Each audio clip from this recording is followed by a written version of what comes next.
நாள் என் செய்யும் வினைதான் என் செய்யும் என்னை நாடி வந்த கோல் என் செய்யும் கொடுங்கூற்று என் செய்யும் குமரேசர் இரு தாளும் சிலம்பும் சதங்கையும் தண்டையும் சண்முகம் தோளும் கடம்பும் எனக்கு முன்னே வந்து தோன்றிடுவேன். ஓம் அனுமந்தாய வித்மகே வாயு புத்திராய தீமகே தந்தனோ மாருதி பிரசோத்யாது. பட்டீஸ்வரம் ஸ்ரீ விஷ்ணு துர்க்கையே போற்றி. உலகெங்கிலும் வாழ்ந்து கொண்டிருக்கும் ஸ்ரீராம் ஆஸ்ட்ரோ யூடியூப் சேனல் நேயர்களுக்கு டாக்டர் சைதை ராஜாவின் அன்பான வணக்கங்கள். நாம் இப்பொழுது இந்த எபிசோடில் வார ராசி பலன்கள் மே 4ஆம் தேதி முதல் 10ஆம் தேதி வரைக்கும் உள்ளடக்கிய நாட்களுக்கு இந்த வார கிரகங்கள் எப்பேற்பட்ட பலனை வழங்கப் போகிறது என்பதை பார்க்க போகிறோம். இந்த வாரம் முழுவதும் வளர்பிறை நாட்களை. இதுவரைக்கும் எங்கள் சேனலை பார்த்து கொண்டிருக்கும் அன்பர்கள் சப்ஸ்கிரைப் செய்யாதவர்கள் சப்ஸ்கிரைப் செய்து கொள்ளும்படி கேட்டுக்கொள்கிறோம். ரைட் சைடில் சப்ஸ்கிரைப் இருக்கும், பெல் பட்டன் இருக்கும், ரெண்டுத்தையும் ப்ரெஸ் பண்ணிங்கன்னா அடுத்த நொடியே எங்களுடைய வீடியோ உங்களை நோக்கி வர துவங்கிவிடும். வாங்க ராசிக்குள் செல்லலாம். தனுசு ராசி அன்பர்களுக்கு வணக்கம். இந்த வார கிரகங்கள் இந்த ராசிக்கு எப்பேற்பட்ட பலனை வழங்கப் போகிறது. அர்த்தாஷ்டம சனி நடந்துகிட்ருக்கு.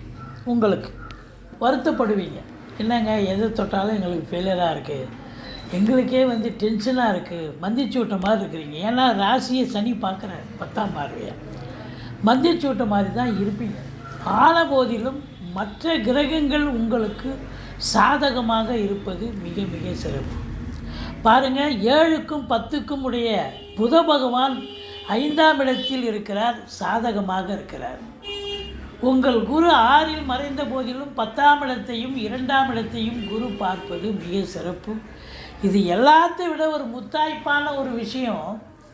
3ஆம் இடத்தில் ராகு இருக்கிறார். ராகு கேதுக்கள் 3ஆம் இடத்தில் இருந்தால் அற்புதமான பலன்களை வாரி வழங்குவார்னு ஜோதிட கிரந்தம் வலியுறுத்தி சொல்கிறது.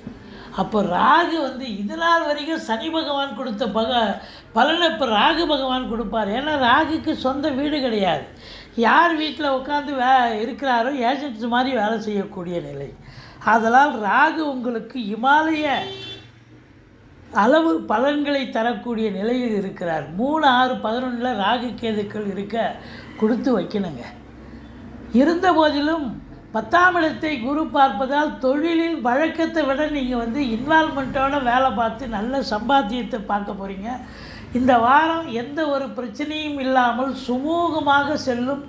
நீங்கள் கடன் வாங்கி தொழிலில் போட்டு தொழிலை விரிவாக்கம் பண்ணலாம், இல்லை இன்னொரு பிரான்ச்சு கூட ஓப்பன் பண்ணலாம். அற்புதமாக இருக்கும். அதாவது விவசாயம், ரசாயனத்துறை, அரசு துறை, தனியார் துறையில் வேலை பார்க்கக்கூடிய அன்பர்கள் அத்துணை பேர்களுக்கும் சம்பாத்தியம் சிறப்பாக இருக்கும், சந்தோஷம் இருக்கும். சந்தோஷத்திற்கு அளவு கிடையாது.